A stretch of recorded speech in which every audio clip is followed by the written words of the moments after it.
Podcastirmãos.com. Olá, pessoas!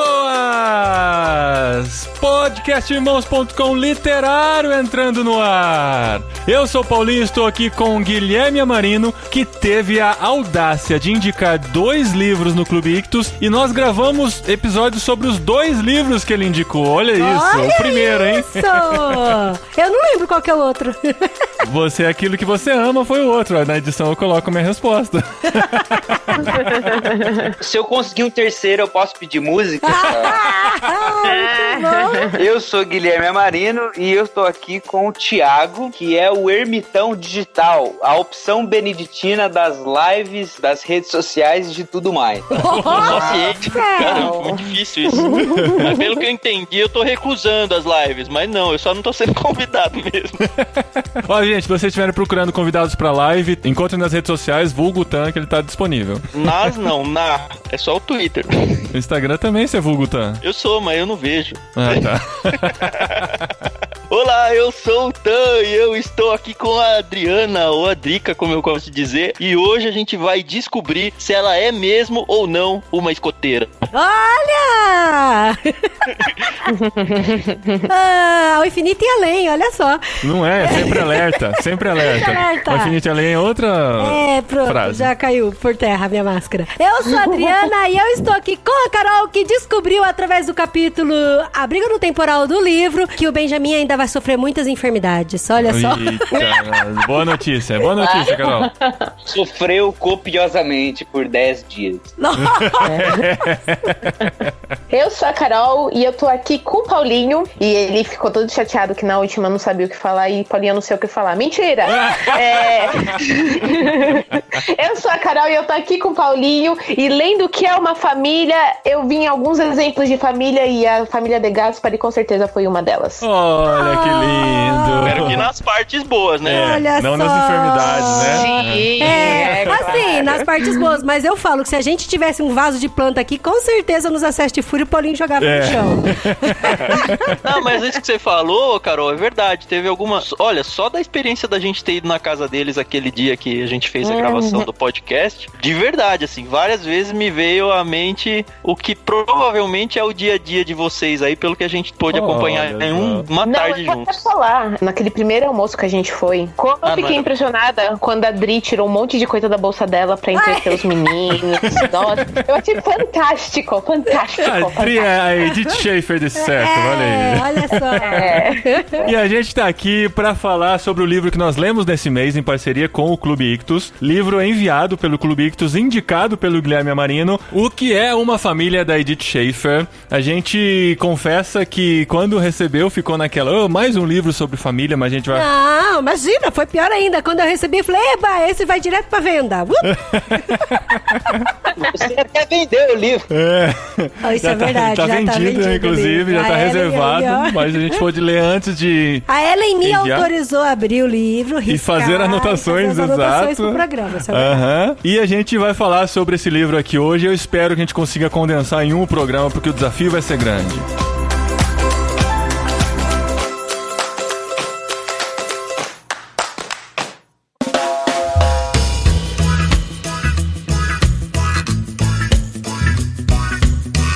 Muito bom, gente. Olha só que coisa linda a gente ler esse livro da Edith Schaefer. O que é uma família aqui no meio dessa quarentena, no meio da pandemia. A gente conseguiu pensar um pouquinho mais na nossa realidade de família, ainda mais nesse momento que nós estamos mais ainda envolvidos com a família 24 horas por dia, né? Se você está respeitando o isolamento físico, você está com sua família. A gente está tendo que conviver, né, com as coisas boas e com as dificuldades de se estar o tempo todo em família, mas se debruçar sobre esse livro fez a gente pensar e refletir mais um pouquinho no desafio de sermos uma família, né, esposa? Quando a gente recebeu o livro, igual eu falei, eu não me senti tentada a ler. Primeiro porque eu achei a capa dele ruim. E segundo porque, assim, quando a gente foi casar, eu li vários livros sobre casamento, sobre família e sobre filhos. E aí quando eu engravidei, eu li mais ainda um monte de livros sobre filhos. Lemos. Eu digo que eu li um pouquinho mais que você. Você leu mais, tudo bem. Aí alguns você fez o resumo pra mim, mas isso, tá bom. Eu li e resumia pra ele. E aí eu li bastante, né? Aí eu peguei e falei pro Gui, eu fiquei intrigada. Eu falei, Gui, por que você indicou esse livro no Clube Ictus. E eu gostaria de ouvir a resposta dele. E assim, porque o Gui é uma pessoa assim, que eu admiro pra caramba, bem antes da criação do Sola, lá na época da igreja. Bem antes da fama, né, gente? Bem antes da fama, mas porque ele lê muito e ele sempre tem muitas boas indicações. Inclusive, eu já até falei no programa, o livro Discípulo Radical eu conheci por causa dele. E aí eu falei, não, acho que o Gui tem alguma coisa boa pra falar sobre o livro. E você lembra o que você respondeu, Gui?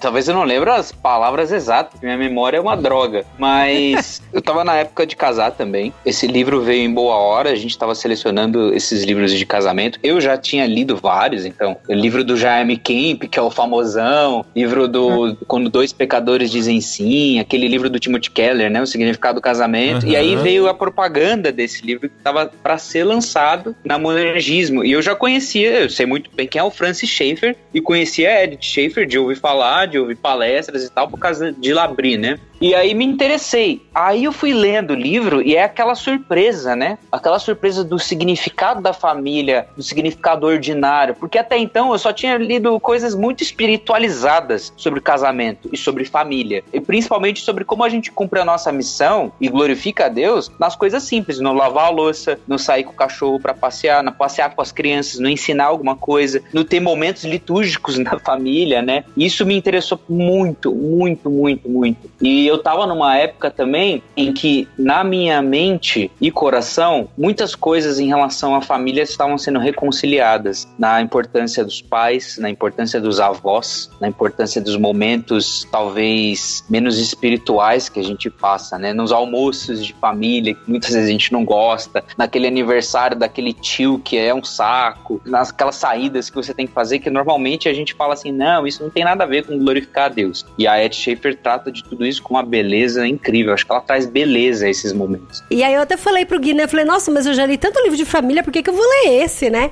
E aí você falou isso, cara. Eu falei, nossa, que da hora. Você ainda até falou, eu nunca vi nenhum livro que tratou de formas tão práticas dos nossos dia a dia e com tanta beleza sobre o que é a família. Aí eu falei, olha, vou ler então. Então, só pra contextualizar, gente, Edith Schaeffer, é difícil, né, a gente não fazer a referência, que ela é esposa do Francis Schaeffer. É importante a gente falar sobre isso, porque Francis Schaeffer foi um dos maiores teólogos, apologetas do século XX, criador, junto com Edith Schaeffer, do Labrie, lá na Suíça, né, que é uma casa onde eles recebem as pessoas para passarem um tempo juntos e estudarem sobre espiritualidade, viverem essa espiritualidade. Na verdade, é a casa deles que eles abriam, que existe lá até hoje. Esse trabalho continua, inclusive tem um ministério no Brasil coordenado pelo Guilherme de Carvalho e a esposa dele, Alessandra, que são os nossos Schaeffers no Brasil. O Francis Schaeffer escreveu muitos livros, a Edith Schaeffer também escreveu muitos livros, não tanto quanto ele, mas além de tudo, ela era uma super cristã que vivia isso, recebendo as pessoas na casa dela, cuidava de todos os afazeres da família, era uma super mãe, como a gente pode perceber por esse livro, e ainda tinha tempo de escrever e deixou várias obras escritas. Ela claramente tinha o dom da hospitalidade, né? Sim. Acho que o Labrie só funcionou por causa dela, né? Imagina, né, cara? Você abrir sua casa pra receber pessoas do mundo inteiro, né? Na verdade, assim, começou de forma muito simples, mas o trabalho teve uma notoriedade muito grande, né? O Schaeffer chegou a dar entrevistas pra revistas internacionais, pra Time, tudo mais, então ele acabou ficando muito famoso e junto com ele sempre tinha a Edith, que era uma mulher que estava com ele, mas também tinha o seu protagonismo em toda essa história. Através dessa obra que ela deixa aqui, O que é uma Família, acredito, através dos outros livros que ela deixou escrito também, a gente consegue se imaginar junto com ela vivendo, porque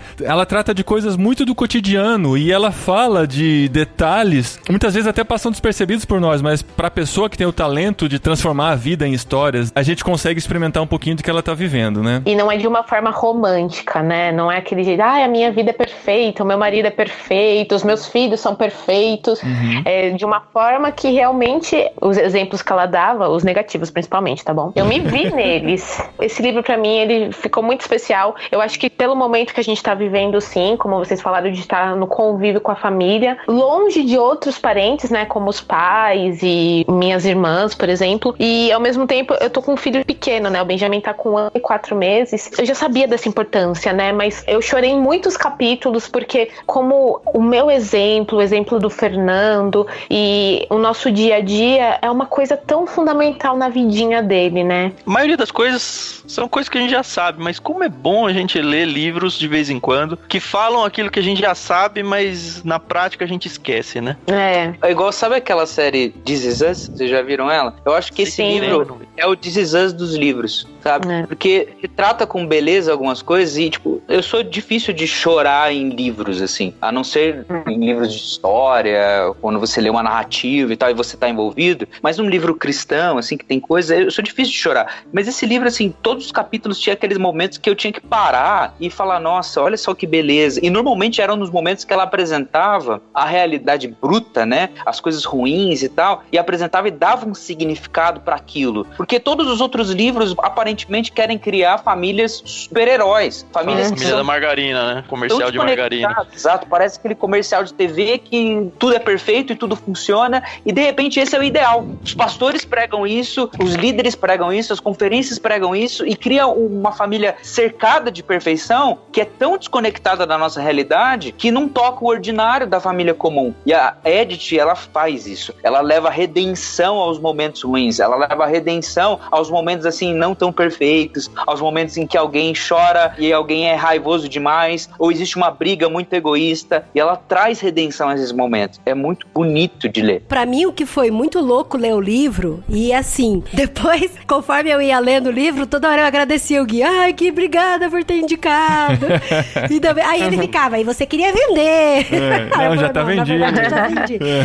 Não, só pra explicar, gente, a gente tá se preparando pra mudança. Antes da pandemia estava muito mais adiantado. A gente colocou nossos livros pra vender, compartilhou com um grupo de amigos, e uma amiga nossa falou, eu quero esse livro da Edith. A gente falou, não, beleza, Isso vai aí. direto pra você, né? Sim. Sem contar que você tem ele no Kindle também, Exatamente. Depois, na verdade, assim, a gente vendeu antes de saber que ia ter no Kindle. Aí a gente ganhou o Kindle, descobriu que tinha lá, legal, pelo menos assim, a gente não vai perder esse livro. Aí, no fim das contas, ficou combinado que a gente poderia ler e depois entregar pra essa nossa amiga, porque... E tudo isso combinado com o Clube Ictus também, porque eles mandam pra gente e, de uma certa forma, eles são nossos mantenedores também com isso, né?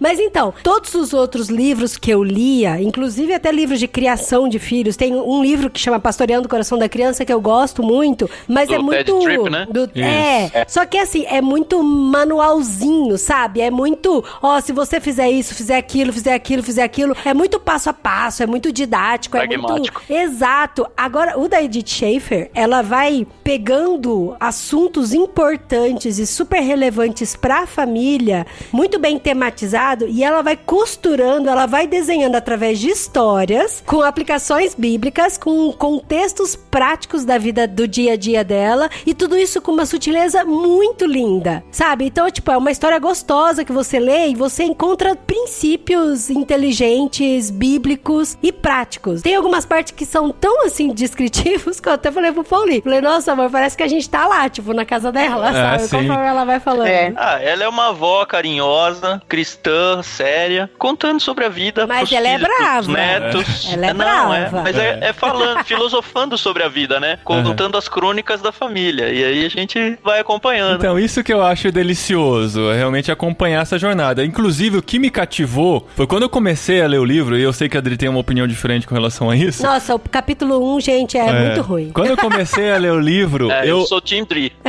eu me apaixonei pelo livro por causa do primeiro capítulo. Eu falei, caramba, Também. porque ela passa várias e várias páginas falando sobre uma situação de uma reunião de família. Eles estão reunidos numa praça e dá detalhes sobre o que um tá fazendo, outro tá fazendo. E parece assim, a qualquer hora ela vai começar a falar do assunto, a qualquer hora ela vai começar, mas não começa.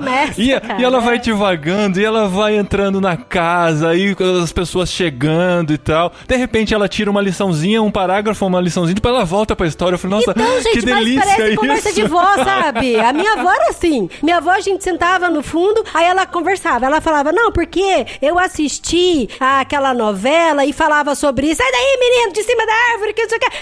Aí na novela, o mocinho encontrou, Márcia, tira o bolo do forno. Que eu falei, era isso o livro. Eu falei, cara. E eu fiquei triste, porque os outros capítulos não foram exatamente, apesar de terem histórias, bastante histórias, mas não seguiram a mesma linha. Isso fica de alerta. Se você é daquelas pessoas que desiste do livro porque não gostou do começo, é tipo assistir o Breaking Bad, assim. Avança um primeiro, segundo capítulo, porque depois você se vicia. Se não você desistir antes, você não chega lá. A experiência que eu tive foi parecida com a do Paulinho, assim, porque eu vi na Edith, no jeito dela contar histórias, e até, desculpa aí se eu não consegui falar até o final. A minha avó, ela faleceu em 2017, justamente quando a gente estava lançando a música do Sola 126. Então teve um processo, assim, de uma semana bem bem dolorosa, assim, pra gente, de ir vê-la no hospital. Eu passei os dias e noites lá com ela no hospital e tudo mais, e a minha avó era uma pessoa que trazia pra família essa porção de conexão das escrituras com as coisas ordinárias. Então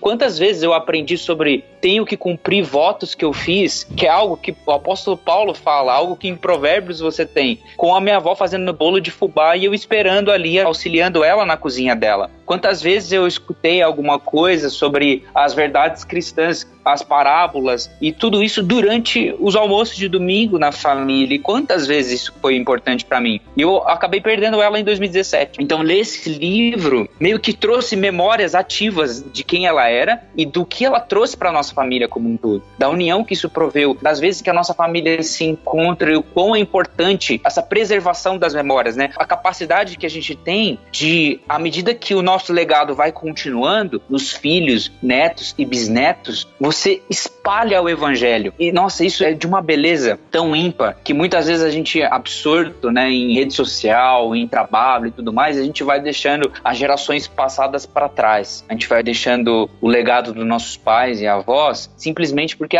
já passou e tudo mais. Mas esse livro me fez, ter tapas e tapas na cara da importância que a preservação do legado familiar tem na nossa vida, sabe? Tanto na formação do ser humano, né, e acho que no capítulo 4 ela vai falar muito nisso, quanto no abrigo, e é o capítulo seguinte, né, o abrigo no temporal, a garantia da família ser a nossa segurança. Quantas vezes em momentos de apuro eu fui abandonado pelos amigos, mas quem estava lá do meu lado? Ou meu irmão, ou meu tio, ou a minha avó, meu avô, sabe? Isso traz uma concepção de vida cristã, assim, pra gente muito, muito significativa, muito significativa. É uma das frases, assim, que eu mais guardo do meu pai, ele sempre disse isso a vida toda, eu ouvi dele, é que a família é um porto seguro, assim. Eu lembrei muito dessa frase quando eu tava lendo esse capítulo aí da segurança, né? É o quinto, né? O abrigo no temporal. Porque, cara, não importa o que aconteça, você tá com a porta aberta pra dentro da sua casa, da sua família, e aqui você vai ganhar segurança. Uma coisa que me bateu muito forte no livro e que eu fiquei assim, caramba, eu preciso parar de ler agora, deitar na rede, olhar pro céu e respirar fundo, é que às vezes a gente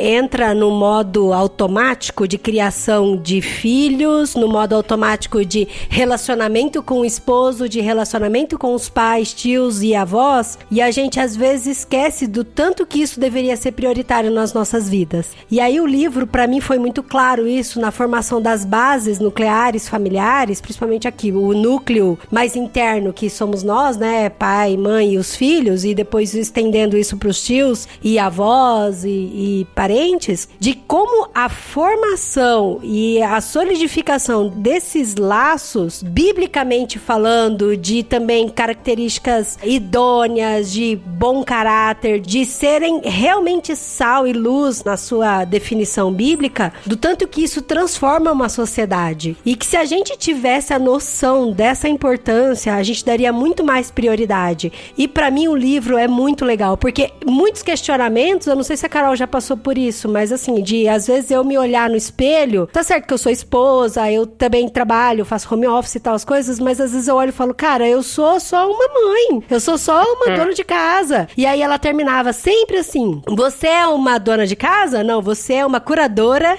de memórias. Você é apenas uma mãe? Não, você é uma pessoa que mantém a criatividade da sua família. E aí eu falava, cara, que da hora. Então às vezes a gente esquece dessa importância gigante que tem na formação tanto da família, mas não só da família. Eu sei que o livro chama O que é uma família e talvez em alguns aspectos a Edith Schaefer ela deixou isso até mais sutil do que tão escancarado, mas pra mim isso aqui é tipo como se fosse um manual e um mandamento de como você ser cristão e você extrapolar todos os ensinamentos em todas as esferas que você se encontra, e aí isso faz uma diferença muito grande na sociedade. Isso é muito Labrie mesmo, né? A proposta do Labrie é essa, extrapolar a vida cristã para todos os ambientes da sociedade, para todos os ambientes da sua vida, assim, de você entender que você levantar de manhã, que você tomar seu café da manhã, de você se arrumar para ir pro trabalho, tudo isso faz parte da sua vida cristã, inclusive a sua vida em família, o seu relacionamento uns com os outros, está tudo dentro da esfera cristã da nossa vida, né? Então, mas é que é de uma sensibilidade e é uma linha muito tênue, porque porque assim, é a gente encarar o ordinário, mas com prioridade, entendeu? Então assim, não é que eu tenho que...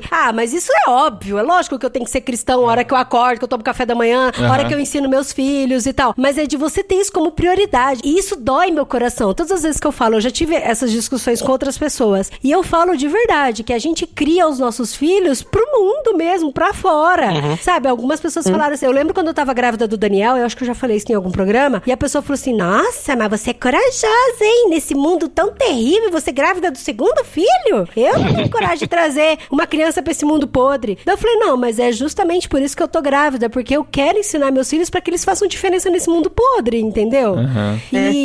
A palavra que me veio muito à mente ao ler esse livro, é uma palavra que tá na moda, até clichê já, de tanto que a gente usa, mas que eu acho que descreve bem o que ela tá querendo passar nas intenções dela, que é a intencionalidade. É o que a Adri falou, de pegar o que é ordinário, que muitas vezes tá no nosso piloto automático, e pensar como que a gente pode alterar essa realidade para que ela tenha mais significado. E não seja somente algo que a gente faz só por fazer e vive só por viver, porque está no piloto automático, né? Então isso exige muita preparação também e exige muita intenção em fazer aquilo, de não deixar só no piloto automático. Porque tem aquele instinto, né, que se diz, né, o instinto materno, o instinto paterno, aquelas coisas que a gente já vai aprendendo de geração para geração e vai só repetindo, mas tem também a questão de nós sermos intencionais naquilo que a gente faz dentro da nossa família, para que não seja só uma mera repetição de coisas que a gente sempre viu fazer, né? Eu tava lendo o livro e passou um trecho, eu tô com dois filhos em casa, né? O Lucas tá com 10 anos e o Daniel tá com 3, e agora eles estão brincando muito, assim, até por estar o tempo todo em casa. E brigam muito, porque são dois meninos e... eu tô em GR, né? Eu falo, os dois. E aí, como o Lucas tem mais maturidade pela idade dele, eu chamei ele e falei, filho, vem ouvir esse trecho aqui que o papai leu. E aí a Edith tá falando sobre o tempo que a gente gasta brigando, falando sobre as crianças brigando, tudo, e ela diz o seguinte no capítulo sobre o equilíbrio. Não desperdice esta hora, não desperdice hoje. Pare de brigar por 1 minuto e pense. Você está ficando mais velho a cada dia e não vai mais ter 4 anos com uma irmã de 8 e uma irmãzinha pequenina por muito mais tempo. Pense no que pode fazer agora, nessa combinação que não vai poder fazer daqui a 10 anos, daqui a 5 anos, até mesmo no ano que vem. Então faça isso. Você não vai mais ter 15 anos com uma irmã de 11, uma irmã de 7 e um novo irmãozinho bebê por muito mais tempo. Pense, o que este verão tem para você e o que tem hoje para você fazer que não vai mais ser possível daqui a 5 anos, 2 anos, na semana que vem. Pense no que você gostaria de ter tirado tempo para fazer. Tenha prazer um no outro. Agora, um dia, tudo que você consegue fazer hoje ou nessa semana será apenas uma lembrança. Que seja uma lembrança boa o que você fez. Não tempo perdido em briguinhas bobas. E se tivermos de nos mudar, o que você faria primeiro? O que você gosta desse quintal, dessa casa, desses livros que se tudo mais fosse tirado, você iria querer apenas por mais 1 hora? Faça de conta que esse é seu último dia para estarmos juntos nessa casa. E pense no que iria querer brincar ou olhar juntos. Não desperdice o seu agora. E aí, assim, eu falei com o Lucas, falei um pouco da minha experiência de ensino médio e faculdade, que eu tinha muito certo na minha cabeça de que eram momentos mágicos na minha vida e que eu tinha que aproveitar cada minuto da vida ali. E de fato eu aproveitei, assim, dentro do que um cristão deve fazer, né? Mas eu aproveitei muito cada minuto. Eu falei, filho, que você lá na frente olhe pra trás com saudade daquilo que você fez, porque você decidiu fazer e porque foi muito bom, não com aquele arrependimento de que, puxa, eu devia ter feito isso e não fiz. Porque a oportunidade é um trem que passa e você embarca ou não embarca. Carpe diem, né? Só tem cuidado com o carpe diem. Na minha... então, vai cuidar. Dentro do Deus. E aí foi muito legal, porque deu uns 10 minutos, eu vi o Lucas ajoelhado no chão, abraçando o Daniel de 3, falando, Dani, eu amo muito você, viu? E aí abraçando ele. Nossa, cara, é impagável. E falando agora, eu fiquei imaginando vocês aí, o Adri e o Paulinho, que vão passar por uma situação de sair de casa e hoje é o último dia, se a gente tivesse mais um dia, como vai estar o coração de vocês, né? Para, gente, não fala isso agora não. Senão eu não consigo continuar. Mas assim, só pra vocês verem o que é esse livro, assim. Ele é esse misto de emoções, alegria, tristeza, dor, tudo junto o tempo todo. É uma delícia ler ele.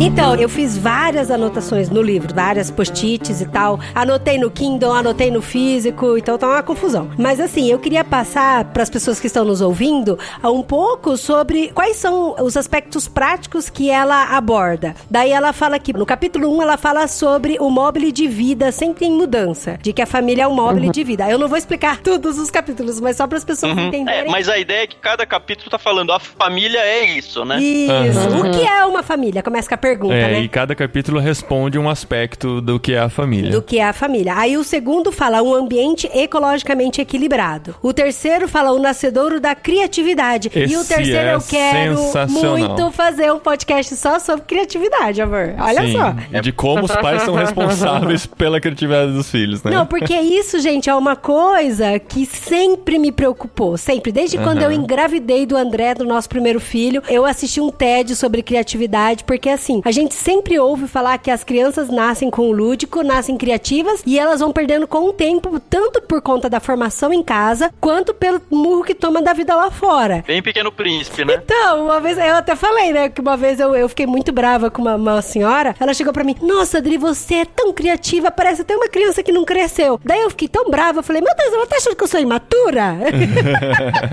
Então, eu já falei isso uma vez. Vou daí mostrar a língua pra ela, né? De mal, Nunca mais falei com ela até hoje.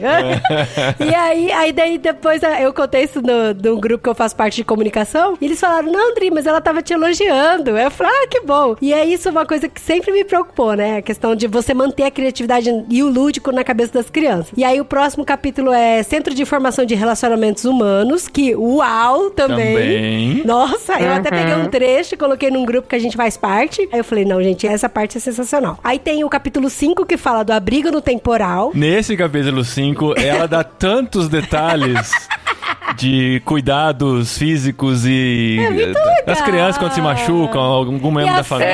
Febre que molha o corpo, você tem que tirar e colocar um pijaminha quentinho. Ela dá dicas medicinais mesmo, assim, né? Dicas médicas de cuidado. Eu, como farmacêutica, eu amei todas, né? Aí ela é muito aquela avó que tem a receita da família mesmo, né? Muito! O chá não, a arnica que você passa não sei onde pra curar não sei o quê. Até o tratamento de idosos, de cama, que você precisa dar como que dá um banho numa pessoa na cama, quantas toalhas você traz, umas coisas muito... Pode cansar um pouquinho, tá? Pode cansar um pouquinho esse capítulo, mas se você tiver paciência, vale a pena. Você vira um técnico em enfermagem depois. Esse capítulo já dá um meio caminho pra sua formação. Mas, gente, é muito importante na família você ser, no mínimo, um subtécnico de enfermagem. Porque, assim, cara, aqui eu já cuidei de perna quebrada. É que eu sou farmacêutica e daí os outros falam, você é a Adri tem a formação na área de saúde. Eu já fiz ponto falso, injeções em casa, já cuidei de perna quebrada, tudo. Então... Eu passava num médico que ele falava que toda mãe cursou até o 5º ano de medicina, só não fez residência. Mas aqui em casa... Não, e todos os lugares que a gente tá, né, amor? Eu virei meio que a enfermeira, a fornecedora de remédios também, e a fornecedora de medicamentos. Sério, tudo quanto é lugar. E aí tem um capítulo que fala sobre a transmissão perpétua da verdade, que isso é muito legal, que tem muito a ver com Deuteronômio 6, né? E você entender, quando você lê a Bíblia e vê o povo de Israel, né? Cara, mas por que o povo de Israel vai crescendo e vai esquecendo quem é Deus? Mas é porque essa transmissão não foi passada corretamente, né? E aí fala também sobre uma unidade econômica, aí fala sobre a família, o controle educacional. Homeschooling, Dri, homeschooling. Calma que eu vou voltar no capítulo 8. Você vai voltar todos? Eu não tô entendendo, você tá lendo o sumário por quê?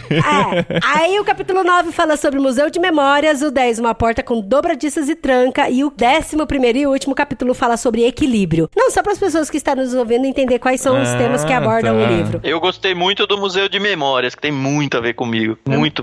Gente, uma das coisas que eu acho que, por vezes, as pessoas vão olhar assim, nossa, mas é um livro só prático, mas é um livro que não aborda tantos aspectos teológicos, tá? O pessoal pode ter preconceito com esse tipo de coisa, quem for ler, né, ou quem tá ouvindo o podcast e tudo mais, e às vezes a gente perde essa concepção de reverência bíblica. E o Schaeffer, a Edith, tanto o Francis também, eles têm uma reverência com a literalidade da Bíblia muito grande. Se você olhar no apóstolo Paulo, na primeira carta a Timóteo, né, capítulo 5, versículo 8, fala assim, se alguém não tem cuidado com os seus, especialmente dos da própria casa, tem negado a fé e é pior do que o descrente. Ela usa isso no livro, né? Ela usa. E olha só o peso que tem, cara. A pessoa que não cuida da sua família, não se importa com isso e pensa assim, não, a dimensão familiar é melhor eu servir dentro da igreja, é melhor eu ser missionário em algum lugar. São coisas muito boas. Mas se você faz essas coisas e não cuida dos seus, da sua casa, a consequência, o apóstolo Paulo falando, tem negado a fé e é pior do que o descrente. Então esse livro não é só importante, esse livro é crucial, que nem a Adri falou. Ele é o como ser cristão. E as pessoas tendem a fazer aquela dicotomia, até pelas palavras de Jesus, de que,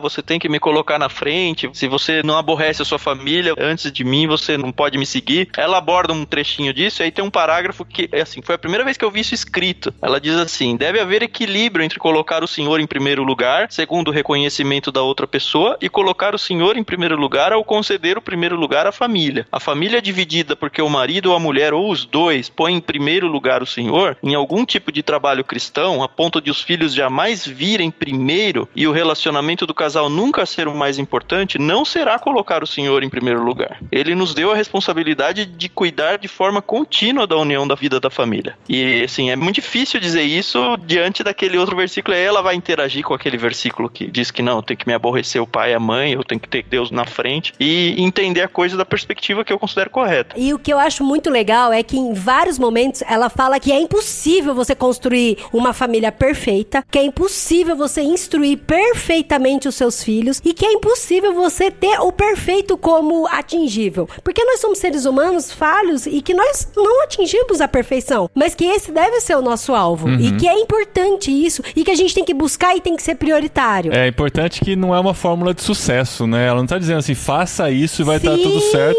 Mesmo porque ela tem um exemplo dentro da casa dela, de alguém que, assim, não seguiu exatamente as mesmas crenças dela, que é o único filho homem que eles tiveram, né? O Frank.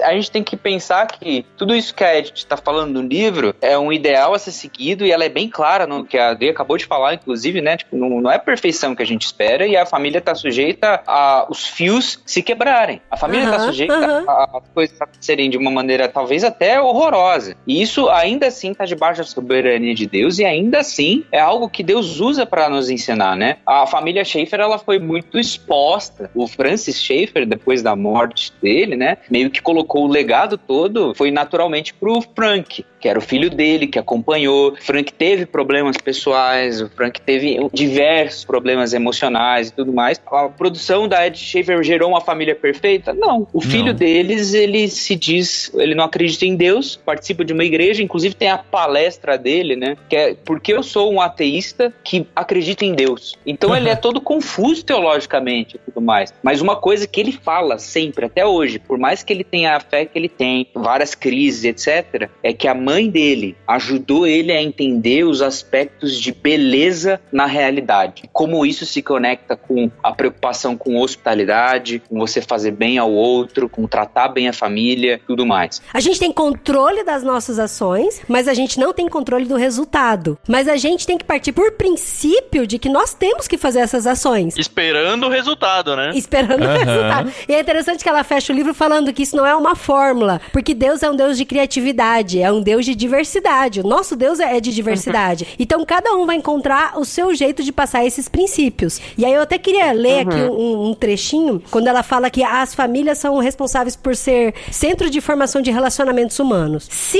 as famílias fossem, ainda que parcialmente, o que deveriam ser, espalhadas por todo o mundo, elas constituiriam um centro bastante eficientes para a formação de bons relacionamentos humanos. O propósito de restaurar as famílias que se perpetuam por meio da união entre suas gerações consiste no propósito de fazer algo fundamental sobre a problemática das relações humanas. A solução para brigas, discussões, diferenças de opinião, grosserias proferidas por outra pessoa, tratamentos injustos, atos de egoísmo, desdém para com os direitos de outra pessoa, não consiste em se separar e procurar outros seres humanos com quem viver, mas se deve reiterar a necessidade de compreensão e procurar encontrar soluções possíveis, mesmo que não sejam perfeitas. Alguém deve ser desafiado a orar ou planejar algo realmente lindo como surpresa, mesmo antes de a situação desagradável chegar ao fim. Então, cara, é um núcleo de relacionamento. Aquela família que entendeu o seu propósito de ser uma ponte, de ser um canal de relacionamento como um pacificador, ela vai tentar, através da sua criatividade, de toda a sua bagagem construída dentro da família, sua bagagem construída através do conhecimento da palavra de Deus também, de ser essa ponte de resposta para acabar conflitos, com palavras grosseiras, na diversidade de opiniões. Olha que coisa mais atual! E o livro foi escrito, sei lá, em 1975, né? 75, isso. Como que pode, cara? E eu achei legal, assim, que ela usa um exemplo bíblico maravilhoso, e é uma das minhas histórias favoritas, que é a história de Timóteo, né? Que fala tanto da fé da mãe dele, da avó. E eu sempre me pergunto, né? Por que não fala do pai do Timóteo? E só fala da mãe, da avó? E como elas tiveram esse peso, né? Na vida ministerial dele, do menino Timóteo para depois o homem Timóteo. Então a gente vê que esse negócio da família, óbvio, é bíblico, né? Mas é uma coisa que foi realmente planejada por Deus. Só de pensar assim,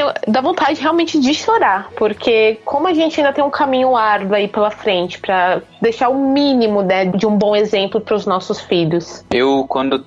A gente teve o nosso chá de casamento, né? Teve chá de panela da Isabela e teve esse chá que é pros dois e tal, que eu acabei convidando o meu lado da família, conta da gente ser de cidades separadas, né? Muito distante uma da outra. Foi um chá lá na cidade da Isabela e um chá na minha cidade voltado para minha família, né? E aí, no final do chá, a gente teve a oportunidade de agradecer a todos e tal, e eu li um dos trechos desse livro, o trecho do finalzinho. E a minha família, ela, assim, teve vários altos e baixos. A minha família teve momentos em que estava muito separada, teve momentos que aconteceram coisas com a família, que os tios e tias se juntaram, os primos se reviram, teve momentos que cada um foi para um canto, teve briga, teve vários acontecimentos que acredito que cada família tem um desses, né? E é uma família que, no núcleo nosso, tiveram avós que sustentaram uma fé cristã. E por vários motivos, alguns resolveram não seguir e tudo mais. E eu tive a oportunidade de ler esse trecho que eu vou ler agora, que é justamente no final do livro, que é assim: a família é o mobile unidos por fios invisíveis delicados, fios que de início quebram-se com facilidade, mas que vão se fortalecendo com o passar dos anos, às vezes correndo perigo de se desgastar até os limites, mas fortalecidos de novo com cuidados especiais. Uma família misturada, equilibrada, crescente em mudanças, nunca estática, que se mexe com um sopro de vento. Bebês, filhos, jovens, mães, pais, avós, tias e tios, seguros em uma estrutura equilibrada pelos fios invisíveis do amor, de memórias, confiança, lealdade, compaixão, bondade, proferindo em honra um ao outro, dependendo de um do outro, olhando um para o outro para obter ajuda, fornecer auxílio, auxiliando o outro a se levantar, suportando pacientemente um pouco mais as faltas uns dos outros, cada um compreendendo um pouco mais o outro, com o amor que tudo espera, tudo suporta, sem jamais falhar. Continuidade, finos fios invisíveis que se transformam em metal fino e invisível que suporta grandes pesos e dá liberdade de movimento. Uma família, saber sempre que, se um fio se desgastar e ficar tenso, temos a ajuda do especialista, o Pai, de quem toma o nome toda a família no céu e na terra. Uau! Cara, é muito lindo isso aí. Um minuto de silêncio pro final desse livro.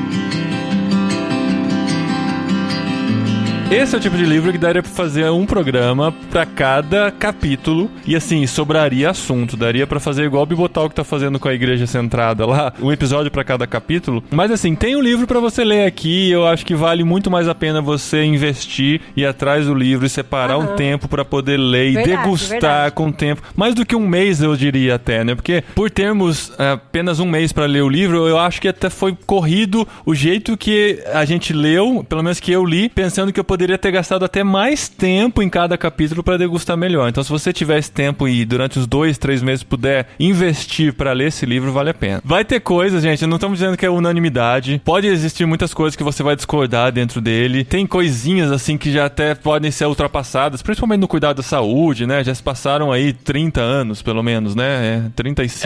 Ela morreu com 98 anos em 2013, né? Exato. Então, ela não escreveu com 97, né? Então... Não, e ela já escreveu sendo vó, em 75. Imagina quanto tempo ela não foi vó, bisavó e tal, né?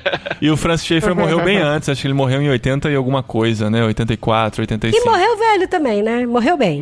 Resumindo, não vai tirar receitinha pra cuidar da sua saúde, né? Exatamente. Pode ter coisa que você vai discordar, mas a essência do livro realmente é sensacional, vale muito a pena se debruçar sobre ele aí. E muito obrigado, Gui e Clube Ictus, por enviar ele pra gente agora. Que ele abençoe a Ellen, que vai receber esse livro agora todo anotado pela Adri. Sim, eu vou tirar os post-its. Notas do editor já.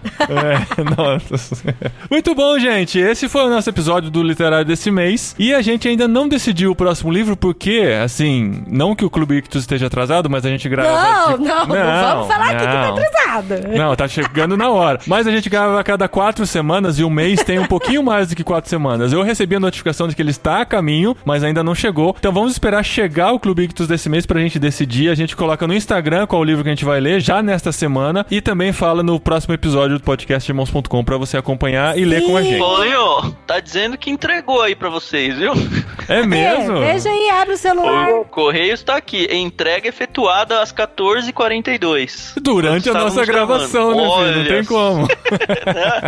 Mas é isso aí, gente. Não esqueça, se você ainda não conhece, clubeictus.com.br, ouçam os podcasts do Ictus, Ictus Podcast. Ache em todas as plataformas de podcast, também em irmãos.com. E se você for assinar, use... O pessoal geralmente não usa porque não quer o desconto. Ninguém quer 10% de desconto. Mas usa o código promocional IRMÃOS para ter 10% de desconto na primeira mensalidade e receber todo mês livros selecionados, tanto no Clube Ictus quanto no Clubinho Ictus, de acordo com a idade do seu filho, para você ter leituras incríveis aí em família, principalmente nesse tempo de quarentena, né? A gente tem que aproveitar bastante esse tempo para ler bastante. E olha, eu queria agradecer de novo o Gui por ter me apresentado a Edith Schaeffer, que eu não conhecia, e agora eu quero ler o segundo livro dela, do casamento, que eu não sei o nome. Esse livro chama Celebração do Matrimônio. Esse livro aí também tem as ideias, assim, que pode gerar cabelos em pé em algumas mulheres, do coisa. Mas a Isabela leu o livro, eu li depois dela, e ela que recomendou pra mim. Ela leu durante o nosso noivado. Ela adorou o livro. E é muito prático também. É tipo algumas coisas muito parecidas com o que é uma família. Olha, eu vou perguntar pra ela então. Vou falar, Isa, por